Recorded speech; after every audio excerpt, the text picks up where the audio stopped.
एक छोटे से जंगल के किनारे सारा नाम की एक छोटी बच्ची रहती थी। इसका सबसे प्यारा दोस्त नीलू नाम का एक छोटा खरगोश था जो हर रोज उसके घर आता और उसके साथ खेलता। एक दिन सारा ने देखा कि नीलू इसके पास नहीं आया। दूसरे दिन भी वो नहीं आया। सारा बहुत परेशान हुई। इसने अपनी उम्मा से पूछा, उम्मा, क्या आपने नीलू को? बेटा, शायद वो कहीं गम हो गया है, तुम्हें उसे ढूंढना चाहिए। सारा ने एक छोटी सी पुतली में कुछ बस्कट और पानी की बोतल रखी और नीलू को ढूंढने निकल पड़ी। रास्ते में उसे बंदर मियाँ मिले जो दरख्त पर बैठे कीले खा रहे थे। सारा ने पूछा, मियाँ बंदर, क्या आपने नीलू को देखा है? बंदर मियाँ ने कहा, हाँ, मैंने उसे कल शाम को झाड़ियों की तरफ जाते देखा था। सारा झाड़ियों के पास गई, लेकिन वहाँ नीलू नहीं था।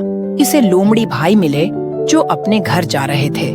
सारा ने पूछा, लोमड़ी भाई, क्या आपने नीलू को देखा है? लोमड़ी भाई ने कहा, हाँ, वो आज सुबह नदी के किनारे गाजरें खा रहा था। सारा नदी के किनारे गई। वहाँ उसे कछुए दादा मिले जो धूप सेंक रहे थे। कछुए दादा ने बताया, नीलू यहाँ से कुछ दूर एक गड्ढे में गिर गया था, वो बाहर नहीं निकल पा रहा। सारा फौरन दौड़ी और देखा कि नीलू एक गहरे गड्ढे में बैठा रो रहा है। इसने अपनी पुतली से रस्सी निकाली, इसे दरख्त से बांधा और नीलू को बाहर निकाल लिया। नीलू खुशी से सारा के गले लग गया। सारा ने उसे बस्कट दिए और कहा, तुम मेरे सबसे अच्छे दोस्त हो, मैं तुम्हें कभी खो नहीं सकती।